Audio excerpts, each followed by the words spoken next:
মন্ত্রিপরিষদের সদস্য, সংসদ সদস্যবৃন্দ, সমাজ কল্যাণ মন্ত্রণালয়ের কর্মকর্তা বৃন্দ, উপস্থিত এলাকার মুরব্বীবর্গ, মা বোনেরা, এলাকাবাসী ভাইরা, আমার দলীয় নেতৃবৃন্দ এবং কর্মী ভাইরা, আসসালামু আলাইকুম। কেমন আছেন সবাই? আলহামদুলিল্লাহ। আমার জন্য কিন্তু আজকে একটা খুব আনন্দের দিন। কেন জানেন? আজকে থেকে যখন নির্বাচনের প্রথম প্রচার অভিযান শুরু হয়, আমি সিলেটের পবিত্র মাটি থেকে সেই প্রচার অভিযান কাজ শুরু করেছিলাম এবং সেই দিনে সিলেটের জনসভা শেষ করে আমি হবিগঞ্জে যখন জনসভা করছি, সেই সময় আমি হবিগঞ্জের জনসভার মঞ্চ থেকে বলেছিলাম যে বিএনপি যদি সরকার গঠন করতে সক্ষম হয় ইনশাল্লাহ, তাহলে আমরা আমাদের চা বাগান শ্রমিকে যে সকল মায়েরা কাজ করে তাদের জন্য আমরা ফ্যামিলি কার্ড দেব। আজকে আল্লাহর কাছে আমি হাজারো শুকরিয়া জানাই, লক্ষ শুকরিয়া জানাই যে আল্লাহ আমাকে সেই তৌফিক দিয়েছেন আজকে যে আমি আমার কথা আজকে রাখতে পেরেছি। আমি আজকে আমার সরকার যে কথা আমি দিয়েছিলাম, আমার সরকার আজকে চা বাগানের শ্রমিকদের যারা নারী শ্রমিক আছেন তাদের কাছে আমরা ফ্যামিলি কার্ড পৌঁছে দিয়েছি আজকে। হ্যাঁ, আমরা হয়তো আজকে সবাইকে দিতে পারিনি, কিন্তু ইনশাল্লাহ আগামী 1 বছরের মধ্যে আমরা প্রায় সকল নারী শ্রমিকের কাছে, চা বাগানের সকলের কাছে আমরা ফ্যামিলি কার্ড পৌঁছে দেব ইনশাল্লাহ। প্রিয় ভাই বোনেরা,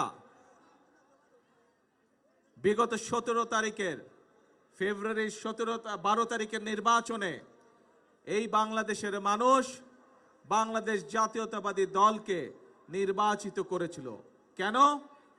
কারণ আমরা সেই সময় মানুষকে বলেছিলাম যে আপনারা যদি আমাদেরকে নির্বাচিত করেন, আমরা জনগণের জন্য কাজ করব। প্রথম একটি কাজের কথা বলেছিলাম, সেটি হচ্ছে যে আমরা বিশ্বাস করি এই আমাদের প্রিয় মাতৃভূমি বাংলাদেশকে যদি সামনের দিকে এগিয়ে নিয়ে যেতে হয়, তাহলে সকলকে একসাথে আমাদের সহযোগিতা করতে হবে, সকলকে একসাথে কাজ করতে হবে।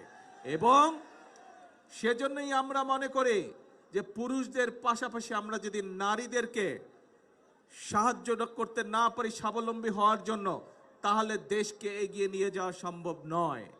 এবং সেই জন্যই নারীদেরকে স্বাবলম্বী করে গড়ে তোলার জন্য আমরা এই ফ্যামিলি কার্ডের কথা বলেছিলাম। বাংলাদেশে প্রায় 4 কোটির মতন পরিবার রয়েছে।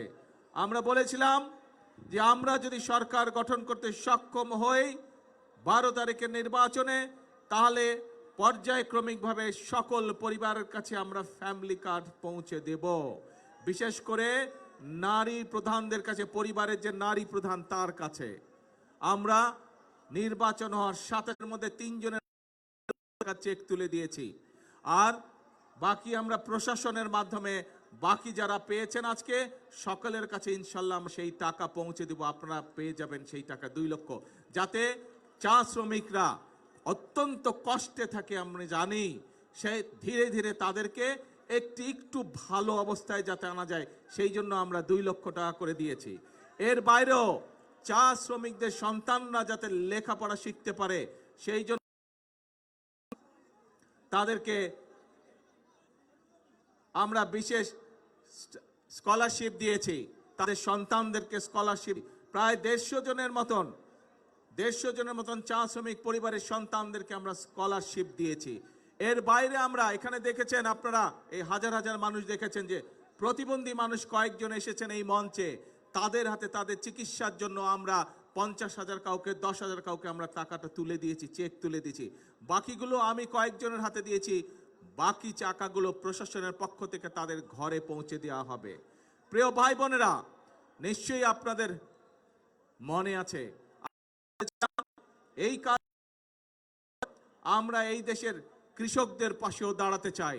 এবং এই যে বর্তমান বাজেট, যেটা আমরা কয়েকদিন আগে বাজেট সংসদে উপস্থাপন করেছি, সেই বাজেটে আমরা অর্থ বরাদ্দ করেছি আগামী বছর, এই যে সামনে এখন জুলাই মাস থেকে আগামী 1 বছর পর্যন্ত আমরা বাংলাদেশের 40 লক্ষ কৃষক ভাইয়ের হাতে আমরা কৃষক কার্ড তুলে দেব। ঠিক একইভাবে আগামী 1 বছরে 40 লক্ষ পরিবারের কাছে যেমন ফ্যামিলি কার্ড তুলে দেব, 40 লক্ষ কৃষকের কাছে আমরা কৃষক কার্ড তুলে দেব।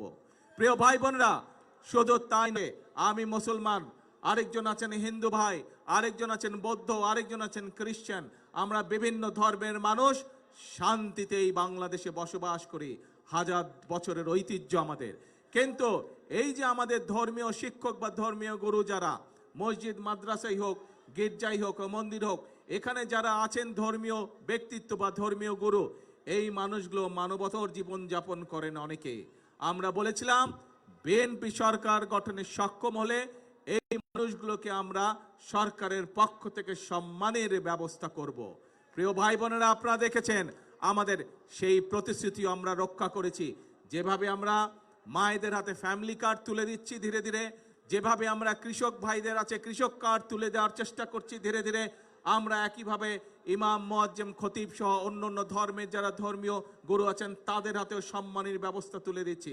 আপনারা আজকে আপনাদের স্বচক্ষে দেখলেন যে আমরা যারা মেধাবী স্টুডেন্ট, যারা কিন্তু অর্থনৈতিক কারণে ঠিকভাবে বই কিনতে পারে না, পড়ালেখা করতে, এরকম চা শ্রমিক পরিবারের যারা সন্তান, তাদের হাতেও আমরা তুলে দিয়েছি অর্থ সরকারের পক্ষ থেকে। মানুষের পাশে দাঁড়াতে চাই, মানুষকে সহযোগিতা করতে চাই। প্রিয় ভাই বোনেরা, এটাই হচ্ছে বিএনপির রাজনীতি। আমরা দেশকে এগিয়ে নিতে চাই, দেশের ভাগ্য পরিবর্তন করতে চাই, মানুষকে মানুষের ভাগ্যের পরিবর্তন করতে চাই। প্রিয় ভাই বোনেরা,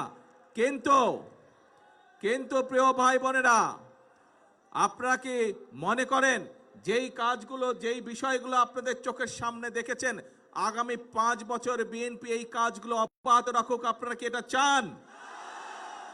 কে মায়েরা, আপনারা কি চান বাংলাদেশের সকল মায়েদের কাছে আমরা ফ্যামিলি কার্ড পৌঁছে দেই? আচ্ছা, ধন্যবাদ। কিন্তু কয়েকদিন ধরে দেখুন পত্র পত্রিকাগুলো, আমরা দেখছি আমরা যেই বাজেট উপস্থাপন করেছি সেই বাজেটের মধ্যে আমরা এই ফ্যামিলি কার্ডের জন্য অর্থ বরাদ্দ রেখেছি। আমরা যে বাজেট উপস্থাপন করেছি সংসদে, সেই বাজেটের মধ্যে আমরা কৃষক কার্ডের জন্য অর্থ বরাদ্দ রেখেছি। আমরা যেই ফ্যামিলি বাজেট উপস্থাপন করেছি সেই বাজেটে আমরা আমাদের দেশের ছেলেমেয়েরা, স্টুডেন্টরা যাতে স্কুল কলেজে ভালো করে লেখাপড়া করতে পারে, যাতে খেলাধুলা করতে পারে, তার জন্য অর্থ বরাদ্দ রেখেছি। আমরা যেই বাজেট পেশ করেছি জাতীয় সংসদে, সেখানে এই যে হাজার হাজার আপনারা মানুষ, সারা বাংলাদেশে যে কোটি কোটি মানুষ, তারা যাতে সঠিকভাবে চিকিৎসা পেতে পারে, সেই জন্য এই প্রত্যেক উপজেলা পর্যায়ে যে 50 বেডের হসপিটাল আছে, সেটিকে ইনশাল্লাহ আগামী 5 বছর আমরা 100 বেড করব। তার জন্য আমরা অর্থ বরাদ্দ রেখেছি, যাতে করে এলাকার মানুষ, উপজেলার মানুষ, গ্রামের মানুষ স্বাস্থ্য সেবা পেতে পারে, মিনিমাম স্বাস্থ্য সেবা পেতে পারে অন্তত। কিন্তু বাজেটের পরে নিশ্চয়ই আপনারা দেখেছেন, যেই বাজেটে আমরা সাধারণ মানুষ, খেটে খাওয়া মানুষের জন্য অর্থ বরাদ্দ রেখেছি, অনেকে বলেছে সেই বাজেট বলে তারা মানে না। দেখেছেন না পত্রিকায়, সংবাদে?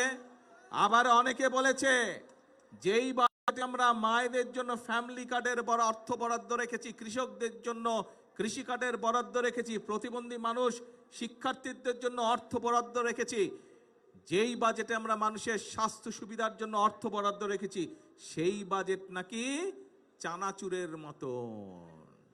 শুনেছেন এই কথা? কিছু কিছু লোক বলেছে। প্রিয় ভাই বোনেরা, যেই বাজেট জনগণের বাজেট, যেই বাজেটের মাধ্যমে, অর্থ বরাদ্দের মাধ্যমে আমরা জনগণের ভাগ্যের পরিবর্তন করতে চাই, সেই বাজেটকে যারা চানাচুরের সাথে তুলনা করে, যেই বাজেটে আমরা জনগণের জন্য স্বাস্থ্য সুবিধার অর্থ বরাদ্দ রেখেছি, কৃষক ভাইদের জন্য অর্থ বরাদ্দ রেখেছি, যেই বাজেটে আমাদের সন্তানরা যাতে ভালোভাবে লেখাপড়া শিখতে পারে তার জন্য সর্বোচ্চ বাজেট রেখেছি, সেই বাজেটকে বলে তারা গণবিরোধী বাজেট। দেখেছেন না?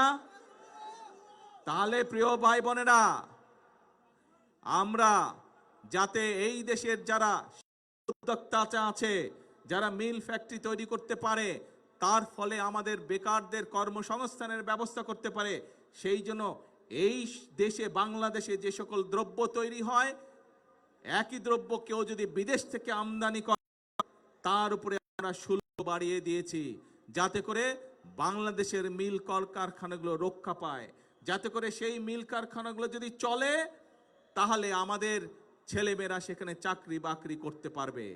একই জিনিস যদি বিদেশ থেকে আসে তখন আমাদের মিল কারখানা চলবে? বন্ধ হয়ে যাবে। সেই জন্য আমাদের মিল কারখানাগুলোকে আমরা প্রোটেকশন দিয়েছি, সেই ব্যবস্থা আমরা এই বাজেটের মধ্যে রেখেছি।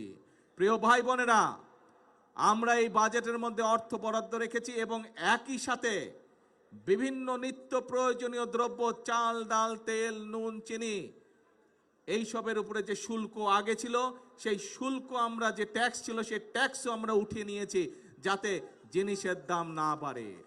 জনগণের কথা চিন্তা করে আমরা ৬০টি নিত্য প্রয়োজনীয় দ্রব্যের উপর থেকে আমরা শুল্ক প্রত্যাহার করে নিয়েছি এই বাজেটে। এখন প্রিয় ভাই বোনেরা, যেই বাজেটে ৬০টি পণ্যের উপর থেকে শুল্ক প্রত্যাহার করে না হয়, সেই বাজেটকে একটি দল বলে গণবিরোধী বাজেট। এখন জনগণের জন্য যেই বাজেটে সকল ব্যবস্থা রেখেছি, সেই বাজেটকে যারা গণবিরোধী বলে তারা কি কখনো জনগণের বন্ধু হতে পারে? তারা কখনো জনগণের বন্ধু হতে পারে না প্রিয় ভাই বোনেরা। কাজেই যারা জনগণকে বিভ্রান্ত করতে চায় প্রিয় ভাই বোনেরা, সেটি সংসদের ভেতরেই হোক, সেটি সংসদের বাইরেই হোক, তাদের ব্যাপারে আপনাদেরকে সচেতন থাকতে হবে। এই সকল লোকেরা, এই সকল দলগুলো দেশে যদি অশান্তি করার সুযোগ পায়, তাহলে আমরা ফ্যামিলি কার্ড বাস্তবায়ন করতে পারবো না।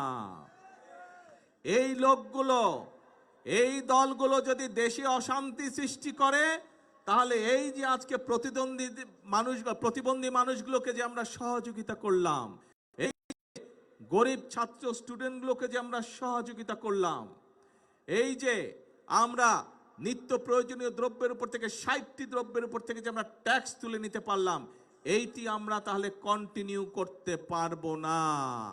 কাজেই যারা এসব কাজে বাধা দিবে, কি ব্যবস্থা করা উচিত তাদের বিরুদ্ধে? সতর্ক থাকতে হবে তাদের, এবং জনগণকে ঐক্যবদ্ধ থাকতে হবে। বিএনপি হচ্ছে জনগণের দল।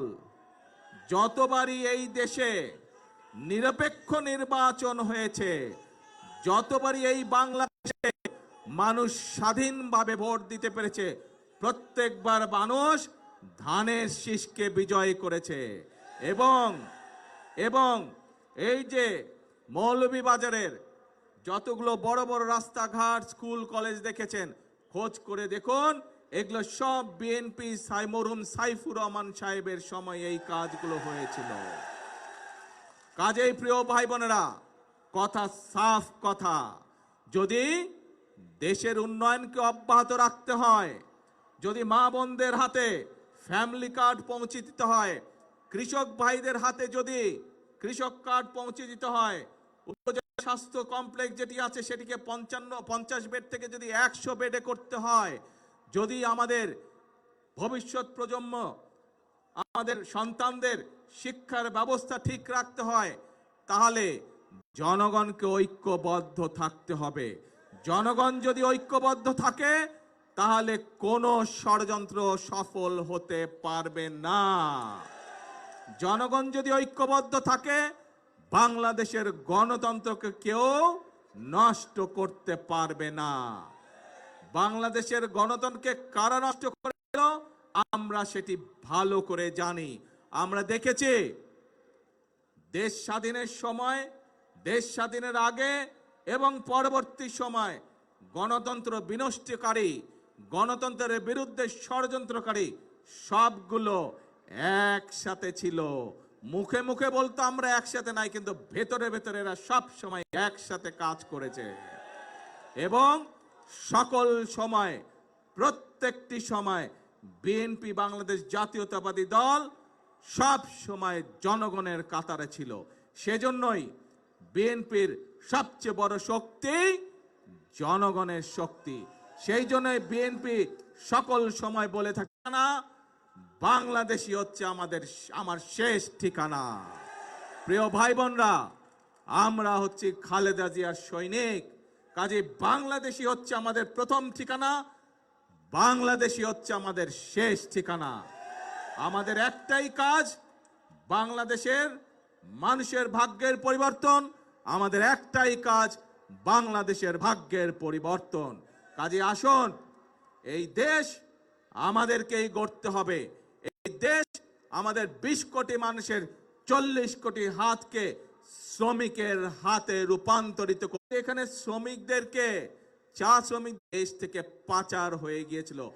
জনগণের অর্থ জনগণকে না দিয়ে একটি দল বিদেশে পাচার করে দিয়েছিল। প্রিয় ভাই বোনেরা, যারা বলে কোত্থেকে আসবে ফ্যামিলি কার্ডের টাকা, কোত্থেকে আসবে কৃষক কার্ডের টাকা, কোত্থেকে আসবে, তাদের উদ্দেশ্যে বলতে চাই, এই জনগণের টাকা আর পাচার হতে দেব না আমরা। জনগণের টাকা দিয়ে জনগণের জন্য কাজ করা হবে, জনগণের অর্থ দিয়ে দেশের জন্য কাজ করা হবে, দেশের ভাগ্যের পরিবর্তনের জন্য কাজ করা হবে, জনগণের জন্য কাজ করা হবে। কাজে ইনশাআল্লাহ টাকার কোনো অভাব হবে না। আসুন, যারা এই দেশ থেকে টাকা পাচার করেছে, যারা এই দেশ থেকে টাকা বাইরে পাঠাতে চায়, জনগণের অর্থ টাকা বিদেশে পাঠাতে চায়, আমরা আজ থেকে তাদের বিরুদ্ধে কঠোর অবস্থান গ্রহণ করব। আমরা যদি সকলে চোখ কান খোলা রাখে, তাহলে এই দেশের মানুষের অর্থ সম্পদ কেউ বিদেশে পাচার করতে পারবে না। এবং সেই টাকা দিয়ে আমরা সকলে মিলে পরিশ্রম করব এবং সেই অর্থ দিয়ে আমরা দেশ এবং দেশের মানুষের ভাগ্যে পরিবর্তন করব। আছেন নাকি আমার সাথে সবাই এই কাজে? ইনশাআল্লাহ। আসুন তাহলে আজকের এই আনন্দের দিনে আমাদের প্রতিজ্ঞা হবে, আমাদের প্রতিশ্রুতি হবে একটাই, করব কাজ সবার আগে। এবং একই সাথে আরেকটা নতুন কথা বলি, করব কাজ, গড়ব দেশ, সবার আগে বাংলাদেশ, সবার জন্য বাংলাদেশ। করব কাজ সবার আগে,